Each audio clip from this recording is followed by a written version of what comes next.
नमस्कार, मैं हूं श्वेता झा और आप देख रहे हैं आज तक। असम के जोरहाट में दो नावों की टक्कर के बाद हुए हादसे में राहत और बचाव का काम जारी है। आपको बता दें कि हादसे में एक महिला की मौत हो चुकी है और 50 से ज्यादा लोग लापता हैं। 42 लोग सुरक्षित निकाल लिए गए हैं। हादसे को लेकर प्रधानमंत्री मोदी और गृह मंत्री अमित शाह ने सीएम हिमंता बिस्वा शर्मा से फोन पर बात की। आज मुख्यमंत्री खुद भी घटनास्थल पर जाने वाले हैं।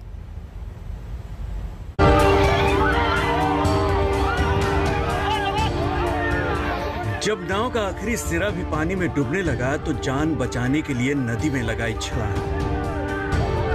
किसी को तैरना आता था, किसी को नहीं, लेकिन डूबती नाव के साथ डूबने से बचने का कोई और रास्ता भी तो नहीं था। असम के जोरहाट में ब्रह्मपुत्र नदी में हुए नाव हादसे के बाद कोहराम मच गया। घटना बुधवार की है। ब्रह्मपुत्र नदी में एक नाव निमती घाट से माजुली जा रही थी और दूसरी माजुली से जोरहट जा रही थी। हादसा उस वक्त हुआ जब नाव माजुली घाट से सिर्फ 100 मीटर दूर थी। दोनों नावों की आमने सामने की टक्कर हो गई। टक्कर के बाद एक नाव पलट गई। बदहवास लोग पानी में कूदने लगे। इस नाव में करीब 120 लोग सवार थे। स्थानीय लोगों की मदद से 40 से ज्यादा लोग सुरक्षित किनारे पर आ गए। राहत और बचाव के लिए एनडीआरएफ और एसडीआरएफ की टीमें मौके पर भेजी गई। फिलहाल गोताखोरों की मदद से लापता लोगों की तलाश की जा रही है। घटना ये है कि उनके बीच में जो बोट थी, एक माजुली से निमाती आ रही थी और निमाती से जो माजुली जा रही थी, इनके बीच में टक्कर हो गई। तो उसमें जो छोटी बोट थी वो ब्रेक होकर वो कैप्साइज हो गई। अप्रोक्सीमेटली अभी हमारा 30 आदमी मिसिंग है, बट वी आर होपफुल क्योंकि बहुत जल्दी ही हमारे यहाँ पे रेस्क्यू चला था और ये बहुत दूर नहीं था बैंक से जहाँ पे ये कैप्साइज हुई है। तो हमें और है कि कुछ लोग और भी हमें अभी रेस्क्यूड हैं, जो घरों में होंगे या कहीं अपने पहचान वालों के यहाँ गए होंगे, तो ये मिल सकते हैं। हादसे को लेकर पीएम मोदी और गृह मंत्री अमित शाह ने संवेदना जताई है। सीएम हिमंता बिस्वा शर्मा लगातार बचाव कार्य को लेकर बड़े अधिकारियों को निर्देश दे रहे हैं। जो बोट कैप्साइज हुआ है उनको हम लोग मिल चुका हूँ। उनका लोकेशन या बोट को हम लोग अभी बरामद कर लिया हूँ, घटना स्थली से 1.5 किलोमीटर आगे। लेकिन बोट को खोलने का कोई उपाय नहीं है। उनको एक प्रकार से we have to cut the top, तभी बोट का नीचे हम लोग जा पाएगा। उसका व्यवस्था हमारा एनडीआरएफ और एसडीआरएफ का लोग अभी कर रहा है। हादसे के बाद दूसरी नाव की मदद से कुछ लोगों की जान बचाई जा सकी, लेकिन अब भी कई लोगों का कोई पता नहीं चला है। ब्रह्मपुत्र नदी में लापता लोगों की तलाश करना बचाव दल के लिए बड़ी चुनौती है। गुवाहाटी से हेमंत कुमार नाथ के साथ आज तक ब्यूरो। काबुल में महिलाओं के विरोध प्रदर्शन के बाद तालिबान सरकार ने सख्ती और पाबंदियों से जुड़े नए नियमों का ऐलान कर दिया है। अफगानिस्तान में अब किसी भी प्रदर्शन से पहले मंजूरी लेनी होगी। यहां तक कि प्रदर्शन में लगने वाले नारों की भी जानकारी होगी। नई तालिबान सरकार को प्रदर्शन ही नहीं, उसका कवरेज करने वाले पत्रकार भी मंजूर नहीं।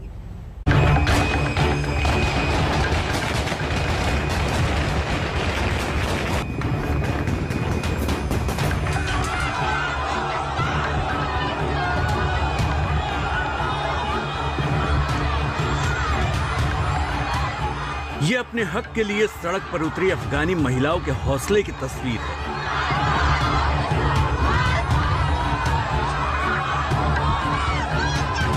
ये 20 साल में अफगानिस्तान की नई सोच की ताबीर है।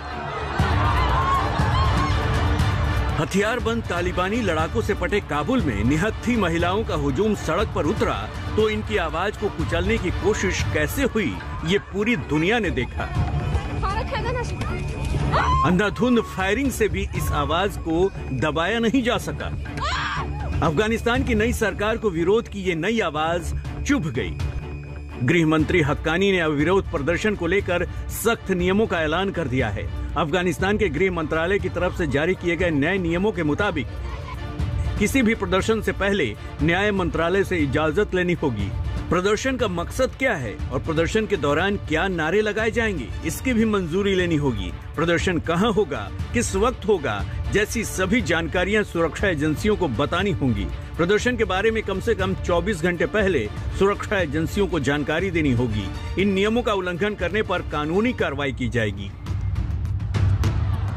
तय है कि तालिबान की नई सरकार के बनते ही काबुल में महिलाओं के इस प्रदर्शन का जबरदस्त असर हुआ है।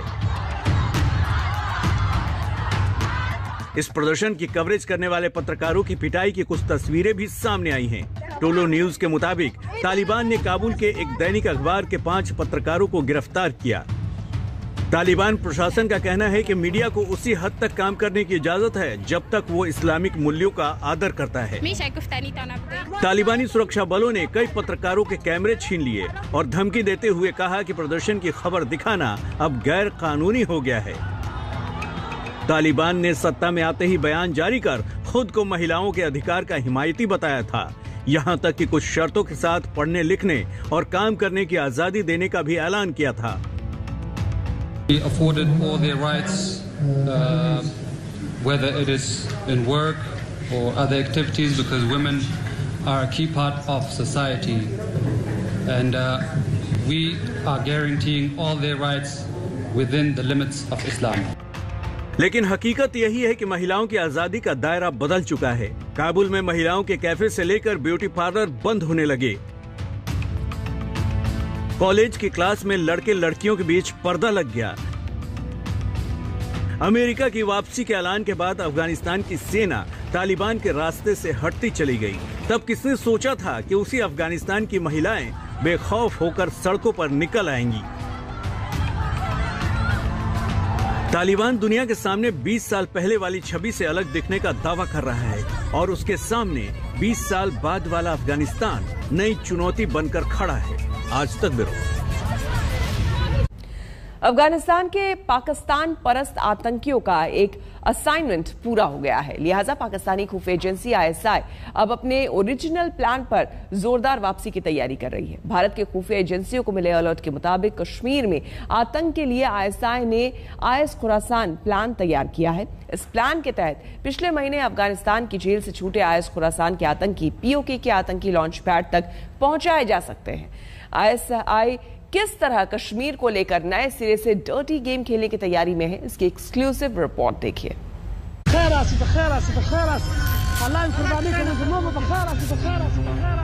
तालिबान की काबुल तक दखल हुई भी नहीं थी कि 11 अगस्त को कंधार सेंट्रल जेल पर तालिबान ने धावा बोलकर सैकड़ों कैदियों को छोड़ दिया था।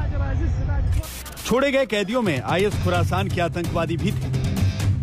भारतीय खुफिया एजेंसियों का मानना है कि अफगानी जेल से छूटे IS खुरासान के आतंकियों का इस्तेमाल अब पाकिस्तान की ISI अपने कश्मीर प्लान में करेगी। खुफिया एजेंसियों ने इस बात की आशंका जताई है कि रिहा हुए ISKP के आतंकवादियों को ISI अमेरिकी हथियारों के जखीरे को मुहैया करवा सकती है। सूत्रों के मुताबिक ISI इन आतंकवादियों को पाक अधिकृत कश्मीर भेज सकती है और उन्हें भारत के खिलाफ आतंक का मोहरा बना सकती है। इन आतंकवादियों के बूते भारत में गड़बड़ी फैलाने का दांव चला जा सकता है। उसमें केरल के वो 25 युवा शामिल हैं जो अफगानिस्तान जाकर ISKP के आतंकी बन गए थे। सूत्र बताते हैं कि इन जेलों में बड़ी संख्या में वो आतंकी मौजूद थे जिनको कि पाक अधिकृत कश्मीर के ट्रेनिंग कैंप तेजिन में लाया गया है, जहां पर ISI की सह पर इन आतंकवादियों को ट्रेनिंग दी जा रही है। बताया जा रहा है कि कुछ दिनों बाद इन आतंकवादियों को जम्मू कश्मीर में इन्फिल्ट्रेट कराया जा सकता है। यही वजह है कि भारतीय सुरक्षा एजेंसियां अलग अलग जगहों पर इस वक्त अलर्ट पर हैं। आतंक के IS खुरासान मॉडल को भारत के खिलाफ इस्तेमाल करने का पाकिस्तानी प्लान सोच समझकर बनाया गया है। ये वही ISKP है जिसने पिछले महीने काबुल एयरपोर्ट पर बम धमाका किया था और 13 अमेरिकी सैनिकों समेत 150 से अधिक आम अफगानियों की जान ले ली थी। IS खुरासान को भारत के खिलाफ इस्तेमाल करने के लिए लंबे समय से तैयार किया जा रहा है। भारतीय एजेंसी NIA को मिली रिपोर्ट के मुताबिक ISKP के कमांडर मुंसिफ के पास भारतीय युवाओं को आतंकी बनाने का खास जिम्मा है। वो सोशल मीडिया पर सक्रिय है। मुंसिफ अफगानिस्तान पाकिस्तान बॉर्डर के किसी इलाके से ऑपरेट करता है। खुफिया एजेंसीज की माने तो ISK और अल-कायदा के जो सक्रिय मिलिटेंट हैं, चाहे वो अफगानिस्तान में हो या फिर पाकिस्तान में हो, वो भारत में स्लीपर सेल्स के संपर्क में है। कहा जाता है कि अब वो घाटी के अंदर युवाओं को ब्रेन वॉश कर रहे हैं। ISI अब सोचता है कि तालिबान के द्वारा वो कश्मीर घाटी में आतंक को और जबरदस्त बढ़ावा देगा और किसी तरह से भी जो पाकिस्तान की मंशा रही है 71 की लड़ाई के बाद to bleed India with 1000 cuts, उसको अब वो सक्रिय करने की कोशिश करेगा। तालिबान के अफगानिस्तान टेक ओवर करने के फौरन बाद पीओके में तालिबान की रैली हुई थी। इसके बाद से ही भारतीय एजेंसियां अलर्ट पर हैं। भारतीय सुरक्षा एजेंसियों को इस बात की भी जानकारी मिल रही है कि पीओके में स्थित कुछ आतंकी कैंपों में पश्तून भाषा बोलने वाले आतंकियों की मौजूदगी है। भारतीय एजेंसियों की चिंता आईएसआई के खुरासान टेरर प्लान को लेकर ही नहीं है। पाकिस्तान से ऑपरेट करने वाले जैश और लश्कर के 8000 आतंकी अफगानिस्तान में तालिबान की मदद के लिए भेजे गए थे। इनमें से तमाम आतंकी अमेरिकी हथियारों के साथ वापस पाकिस्तान की ओर जाते देखे गए। ये आतंकी भारत के लिए फिक्र का सबब बन सकते हैं। भारत क्या position United nation security council में आज के दिन होल्ड किए हुए, उसका असर कश्मीर पर नहीं पड़ेगा। कश्मीर तो आज के दिन बैक बर्नर पर है कि बाकी मुद्दे वो सुलझा पाएंगे, फिर वो कश्मीर की तरफ ध्यान देंगे। और जहां तक मेरा मानना है वो जिहाद कश्मीर में पाकिस्तान के कहने पर करेंगे, तो हमें तैयार रहना चाहिए। अफगानिस्तान में बनी तालिबानी सरकार में आईएसआई का प्रभाव साफ दिखता है। आईएसआई चीफ फैज हामिद अफगानिस्तान में मोस्ट वांटेड सरकार बनाने के पहले मिशन में कामयाब रहे और अब कश्मीर में आतंक का उनका डर्टी गेम जल्द शुरू हो सकता है। जितेंद्र बहादुर सिंह, दिल्ली, आज तक। भारतीय क्रिकेट कंट्रोल बोर्ड ने T20 वर्ल्ड कप के लिए टीम इंडिया का ऐलान कर दिया है।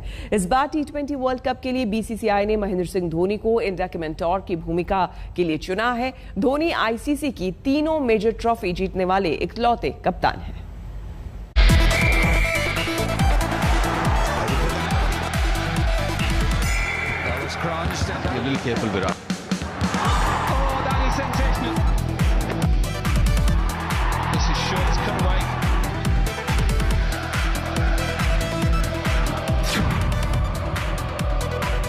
T20 वर्ल्ड कप के लिए टीम इंडिया का ऐलान।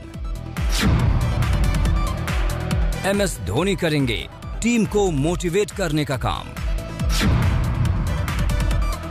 चैंपियन बनने को तैयार है हिंदुस्तान।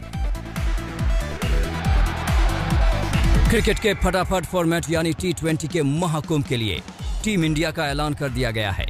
सिलेक्शन कमेटी ने विराट कोहली की कप्तानी में उन 15 खिलाड़ियों का ऐलान किया है जिन पर हिंदुस्तान को दूसरी बार T20 वर्ल्ड चैंपियन बनाने का दारोमदार होगा। ये वो 15 चेहरे हैं जो T20 वर्ल्ड कप में देश की नुमाइंदगी करेंगे। इनमें एक तरफ जहां अनुभवी पेसर के अलावा अश्विन जैसे स्पिनर को तरजीह दी गई है, तो वहीं युवा वरुण चक्रवर्ती और ईशान किशन को भी मौका दिया गया है।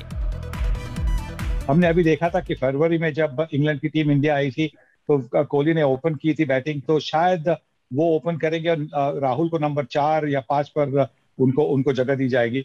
नंबर 3 पर सूर्य कुमार यादव अच्छी तरह से सेटल हो गए, तो नंबर 4 पर शायद राहुल आएंगे आखिरी ओवर्स के लिए, और 5 और 6 पर हार्दिक पांड्या और ऋषभ पंत होंगे। तो वो बैटिंग ऑर्डर तो बड़ी अच्छी लग रही है, बड़ी मजबूत लग रही है, बड़ी एडवेंचरस बैटिंग ऑर्डर लग रही है।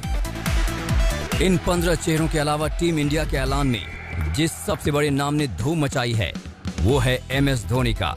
इस वर्ल्ड कप के लिए उन्हें टीम का मेंटोर बनाया गया है। खिलाड़ियों को मोटिवेट करने और रणनीति बनाने में माहिर माने जाने वाले माही की मौजूदगी साल 2007 का करिश्मा दोहरा सकती है। I have one announcement to make. Mr. MS Dhoni will join Team India as a mentor for upcoming T20 World Cup. I am glad that MS has accepted BCCI's request and he will join Team India for upcoming T20 World Cup. MS will work closely with Ravi Shastri and other support staff to support Team India. पहले ये world cup Bharat में ही होना था, लेकिन corona की तीसरी लहर की आशंका को देखते हुए इसे 3 शहरों दुबई, शारजाह और अबू धाबी में कराने का फैसला लिया गया। वैसे तो वर्ल्ड कप के मुकाबले 23 अक्टूबर को शुरू होंगे, लेकिन सुपरहिट मुकाबला होगा 24 अक्टूबर को, जब मैदान में भारत और पाकिस्तान आमने सामने होंगे। तो बस इंतजार कीजिए, क्रिकेट में लगने ही वाला है रोमांच का तड़का। आज तक ब्यूरो। हम रुकेंगे यहाँ पर एक छोटे से ब्रेक के लिए। बने रहे हमारे साथ, देखते रहिए आज तक।